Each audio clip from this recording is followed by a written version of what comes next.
Bonjour, bonsoir à tous et bienvenue dans Conseil Vlogué. Aujourd'hui, Ghost in the Shell. Le film est réalisé par Rupert Sanders et est sorti le 29 mars 2017 en France. Alors, avant de commencer, une petite précision s'impose. J'ai vu le film d'animation japonais, j'ai lu le premier tome, mais je suis pas fan. Le film d'animation, je le trouve très beau, il y a une vraie ambiance, un vrai message, tout ça, mais il m'a pas attiré, c'est pas du tout mon délire. Et le manga, bien que je le trouve supérieur sur le fond, la forme...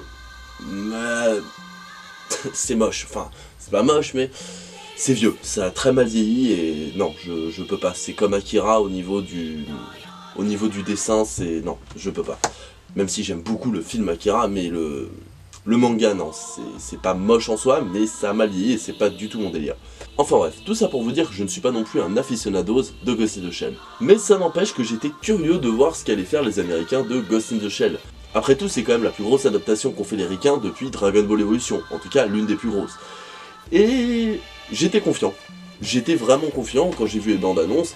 Bon, Scarlett Johansson, je m'en fous honnêtement de ce truc de « Ah, elle est blanche et tout !» Eh, vous gueulez pas quand c'est Full Metal Alchemist avec que des japs. Alors fermez vos gueules. Enfin voilà, c'est une... bref. C'est un autre débat dans lequel je rentrerai pas, mais bon, moi ça m'a pas dérangé tant que les acteurs sont bons, tant que le film est bien, je m'en fous. Et ben, les bandes annonces me paraissaient cool, je me disais que l'univers avait l'air plutôt bien respecté, et qu'en tout cas ça partait pas en mode teen movie comme Dragon Ball Evolution justement. Alors, l'histoire de Ghost in the Shell est celle du Major, joué par Scarlett Johansson, qui va aider le gouvernement, avec une société dont j'ai oublié le nom, à en gros réguler le terrorisme. Elle est en gros une femme qui à la base a failli mourir, et on a mis son esprit, son ghost, son âme, dans un corps cybernétique. Et à partir de là, il va se passer plein de trucs, remise en question sur est-ce que je suis vraiment une femme, est-ce que je suis un être humain, est-ce que je suis un robot, enfin Blade Runner et compagnie, Ghost in the Shell, voilà, c'est la base. Et est-ce que le film est bien? Ben il est pas mal, il est vraiment pas mal du tout, mais il y a des problèmes que je peux pas occulter malheureusement. Alors déjà, au niveau visuel, c'est superbe. Évidemment, tout le monde va dire « Eh mais ça fait grave penser à Blade Runner !» Oui, d'un côté, Ghost in the Shell, l'animé et le manga faisaient aussi penser à Blade Runner. C'est un genre, c'est une base, voilà, fin, tu peux pas faire autrement. Monde futuriste est égal à Blade Runner. Plein de films l'ont fait et plein de films le referont, c'est pas un problème. Après, ça va pas déranger en soi, le film, au niveau visuel, a vraiment un vrai cachet à ce niveau-là. Ils reprennent une ambiance à Blade Runner, mais je trouve que l'étalonnage est un peu trop sombre par moments. Il y a des moments où c'est justifié, genre il faut que ça fasse sombre, il faut qu'il y ait une ambiance et tout. Mais dans certaines scènes, il devra faire quelque chose d'un peu plus clair, qu'on voit bien les choses. Alors c'est un détail évidemment, hein, le film est très beau en soi, il n'y a pas de souci. Mais moi ça m'a fait un peu chier, j'aurais bien aimé pouvoir beaucoup plus facilement contempler ce que je vois. C'est dommage. Au niveau des acteurs, ils sont tous corrects, ils sont tous plus ou moins bons. Scarlett Johansson fait un bon boulot, les autres font un bon boulot. Et Big Takeshi envoie du pâté ouzbek par ligne de vin, il est génial ce mec. Alors autant je regarde pas le château de Takeshi ou genre de truc, j'ai pas joué au jeu vidéo Takeshi Challenge ou genre de conneries, mais là-dedans il est badass à mort. Au niveau des personnages donc, la plupart sont soit au minimum corrects, comme le méchant, qui est juste exagérément méchant en mode...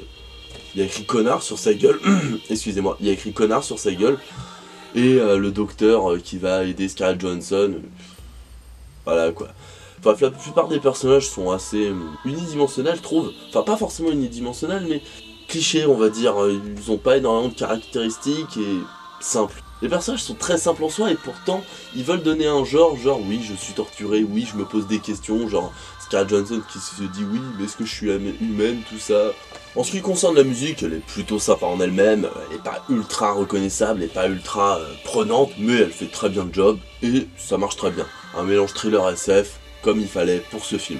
Au niveau de la mise en scène en elle-même, c'est plutôt pas mal, c'est pas non plus le truc le plus extraordinaire de tous les temps, mais encore une fois, ça fait le café, c'est plutôt cool, et puis par contre, faites gaffe si vous êtes épileptique, parce qu'il y a des scènes qui sont vraiment agressives pour les yeux, et je pense qu'il y aura 2-3 crises dans la salle, ouais. Sinon, non, c'est plutôt bien. Après, c'est avec ça qu'on va commencer à voir le véritable problème de ce film, selon moi, c'est que, il est bien. En quoi c'est un problème ? Il est juste bien en fait, il n'y a rien de spécial. Et je me demande, est-ce que ça valait le coup de faire une adaptation pour ça? Parce que c'est pas mauvais, mais En fait, j'ai l'impression qu'ils ont voulu reprendre le Ghost in the Shell de base en faisant un truc américain. Et j'ai rien contre ça, ça peut donner de très bonnes idées, mais... En fait, j'ai l'impression de voir un film de super-héros plutôt que voir un film de SF. Genre, à la fin, je m'attendais limite à ce que Scarlett Johansson, elle fasse « Je suis Batman, je suis la nuit, je suis l'ombre ». Enfin, c'est un peu abusé à ce niveau-là. Après, les messages en eux-mêmes, bon, restent dans la thématique du manga original, heureusement. Par contre, il y a un truc qui m'a fait marrer, c'est que, si on regarde bien, les blancs et les personnages blacks, où il n'y a pas de rebeu, mais bon, ça aurait été la même chose, je pense, sont tous modifiés. Et tous les asiatiques, ou en tout cas la plupart, ils sont tous des humains normaux. Tous des humains sans modification et tout, génétique, le corps, tout ça. Et c'est vachement intéressant en fait, est-ce que c'est fait exprès, je pense, mais... Par exemple, Scarlett Johansson, l'héroïne, attention, spoiler, entre guillemets, était asiatique à la base en fait. Mais elle a eu un problème, elle a failli crever, et on a mis son esprit dans un corps occidental. Donc asiatique, elle était pas cyber, et une fois qu'elle est blanche, bah elle devient cyber. Alors je vois pas c'est quoi le message de dire que l'Occident c'est ultra industrialisé alors que l'Asie reste sur les traditions et des trucs comme ça. Peut-être. Je vois pas l'intérêt, mais peut-être. Enfin, je vois pas l'intérêt. Si, je vois l'intérêt, mais bon. Voilà, c'était une petite réflexion comme ça, vous en faites ce que vous voulez dans les commentaires, battez-vous. Et si je devais vraiment donner deux gros problèmes à ce film, le premier, je l'ai déjà dit, c'est que c'est bien, mais sans plus. Mais l'autre problème que j'ai, c'est que, ils ont carrément enlevé toute la sève qui faisait quelque chose de vraiment japonais, de vraiment intéressant à ce niveau-là. Autant j'aime pas le film d'animation Ghost in the Shell, mais autant je peux pas lui enlever ses qualités, dont l'une d'elles est sa sobriété et sa poésie presque mystique, qu'il n'y a pas dans le long métrage, qui fait vraiment trop américanisé et trop industriel. Alors ça me dérange pas qu'ils américanisent, mais soit tu américanises à fond et tu mets tes propres codes avec l'histoire d'origine, comme a pu le faire Kurosawa avec plein de classiques de la littérature, ou alors tu restes dans la thématique d'origine. Mais là, il y a la forme de Ghost in the Shell, mais il n'y a pas la substance, il n'y a pas le fond, il n'y a pas le ghost. Il est 1h30 du matin, m'emmerdez pas. Et ça m'emmerde vraiment. Après, je vais pas me plaindre. Et c'est ça en fait qui m'énerve aussi, c'est que je me dis, je vais pas me plaindre quand même, c'est pas raté en soi, on a eu Dragon Ball Evolution, il y a pire, faut pas se plaindre, mais si, enfin, c'est pas qu'il faut se plaindre, mais faut dire au bout d'un moment les défauts de ce genre de truc. Et je pense pas que je vais être le premier à gueuler, j'ai pas vu les critiques des autres youtubeurs, mais je pense pas être le premier à gueuler. Je pense que certains vont kiffer, d'autres vont pas aimer, mais je pense pas être le seul à avoir un problème avec le film. Mais vraiment, ce manque de parti pris à ce niveau-là, en fait, c'est pas une mauvaise adaptation, mais c'est pas un bon film non plus, quoi. C'est plat. En fait, le film est plat, et c'est vraiment le plus gros problème que je pourrais lui donner. Sans substance, sans réelle saveur, qui a pas réussi à atteindre la poésie et l'esthétique et le raffinement japonais de l'original, mais qui a pas réussi non plus à le dépasser, à donner sa propre substance à l'œuvre. Et c'est ça que je reprocherais le plus à Ghost in the Shell. Est-ce que je vous conseille Ghost in the Shell ? Pas spécialement. Je ne vous déconseille pas le film, mais je ne vous le conseille pas non plus.